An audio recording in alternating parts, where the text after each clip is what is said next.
চহৰে চহৰে হাক BPF আৰু ঘৰে ঘৰে হাগ্ৰামা প্ৰমোদ বড়ো হাতাও অভিযানেৰে আজি ওদালগুৰি ভেৰগাঁৱত এই ধৰণে আচলতে উত্তাল তেখেতসকলে এক পৰিৱেশৰ সৃষ্টি কৰে। এয়া সামগ্ৰিকভাৱে ভিডিঅ' জাৰ্নেলিষ্ট বাবুৰিয়ানে দেখুৱাই আছে। এই আজি আমি বেৰগাঁও সমষ্টিৰ আণ্ডাৰত ডিমাকুছী চহৰত আমি ইয়াত ৰেলী আমাৰ চলি আছে। ইতিমধ্যে য'ৰ পৰা আমি আৰম্ভ কৰিছিল আমাৰ 3টা জাগাত আমাৰ যোগদান কাৰ্যসূচী হ'ল আৰু আমাক বেৰগাঁও অঞ্চলৰ ৰাইজসকলে তেওঁলোকে আমাক আদৰণি জনাইছে, তেওঁলোকে আমাক আহ্বান কৰিছে।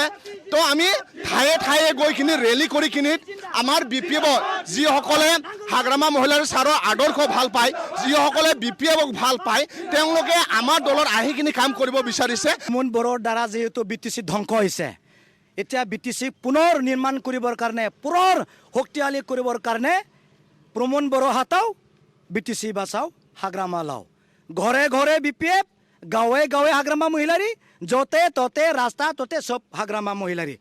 চাওক, আমি BPF হিচাপে very stronger party in BTC area.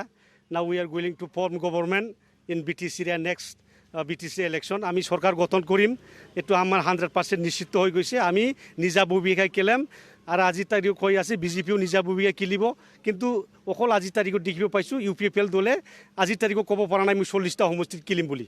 তাৰে দুৰ্বল আছে প্ৰমোদ বড়ো। আজি সবতকৈ দুৰ্বল পলিটিকেল পাৰ্টি BTCত ক'ব লাগিলে UPFL। একেসকলে মাত্ৰ এইবাৰ BTC নিৰ্বাচন খেলিব পাৰিব, এই 2026ত একেসকলে প্ৰতিদ্বন্দ্বিতা কৰিব নোৱাৰে।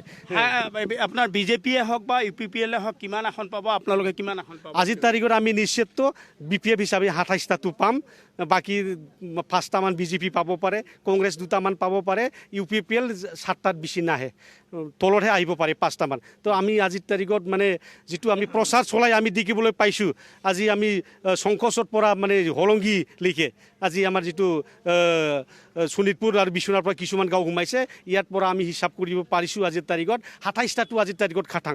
আমি মেজিক নাম্বাৰটো পাইছোঁ আৰু চৰকাৰ হ'ব, হাগ্ৰামা মহিলাৰ চৰকাৰ হ'ব। যুৱতীসকলৰ কাৰণে কাম কৰিম, ৰাইজৰ কাৰণে কাম কৰিম, আমাৰ ভূমি সুৰক্ষাৰ কাৰণে আমি কাম কৰিম, আৰু আমাৰ যিমান মানে জাতি জনগোষ্ঠীৰ ভাষা সাংস্কৃতিক আমি জীৱন সম্পত্তি নিৰাপত্তাৰ কাৰণে আমি কাম কৰিম। নিশ্চিতভাৱে আচলতে সম্পূৰ্ণ নিৰাপত্তা আৰু পৰিষদীয় নিৰ্বাচনৰ পূৰ্বে এনেদৰে তৎপৰ হৈ পৰিছে BPF দল আৰু ব্যাপক প্ৰচাৰ অভিযানত ব্যস্ত হৈ পৰা দেখিবলৈ পোৱা গৈছে BPF দল। গতিকে কিছু পৰিৱেশ দেখুৱালে আমাক আমাৰ সাংবাদিক মুছাদ্দিক হুছেইনে, তেওঁক এই মুহূৰ্তত আমি ধন্যবাদ জ্ঞাপন কৰিছোঁ।